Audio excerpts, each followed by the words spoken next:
बच्चों आज हम पूर्णांक चैप्टर का अभ्यास 3B को आपको सुना। इससे पहले आपने 3A, 3B और 3C के सवालों को बड़े अच्छी तरीके से हल किया। इसको हल करने से पहले हम आपसे कुछ प्रश्न पूछेंगे। कोई बच्चा बताए प्राकृतिक संख्याएं क्या होती हैं?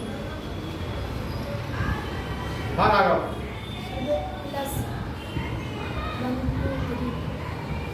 1 2 3 जो संख्या 1 से प्रारंभ है, बैठो, वो प्राकृतिक संख्या कहलाती है।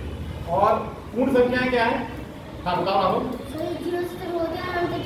जो 0 से शुरू होती है, बहुत ही जल्दी से आप समझेंगे।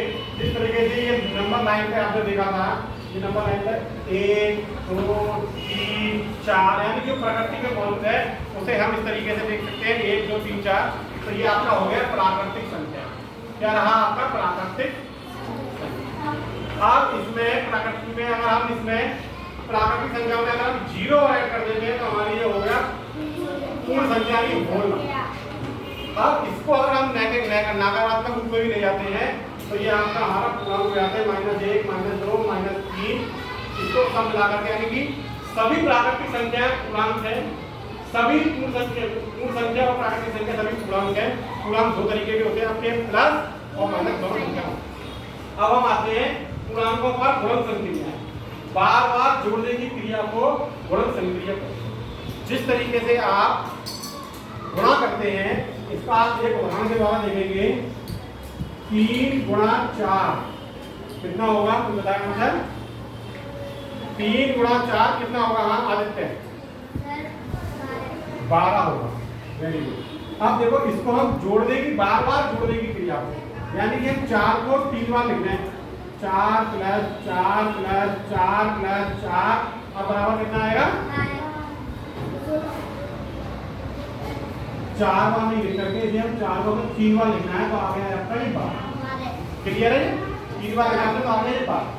तो बार बार जोड़ने की क्रिया को हम गुणन संक्रिया कहते हैं।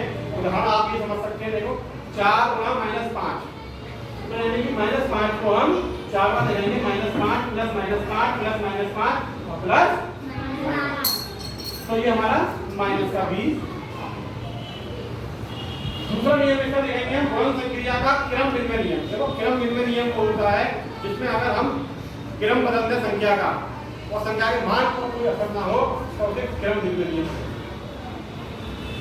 जैसे कि हम -3 गुणा 4 इसका आंसर कितना आएगा?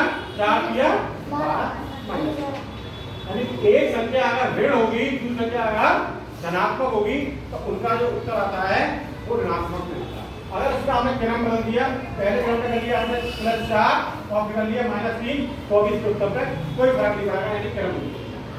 अगला हम बात करते हैं दो धनात्मक पूर्णांकों का गुणनफल। दो धनात्मक संख्याएं ले हम, धनात्मक का मतलब +3 जैसे +7 गुणा +4 तो 7 का हम 4 से गुणा करेंगे तो कितना आएगा? 7 और 28 28 प्लस का ही आएगा क्योंकि दो संख्याएं धनात्मक है। जब दो धनात्मक संख्याओं का हम गुणा करते हैं तो हमारा उत्तर जो है धनात्मक ही आता है।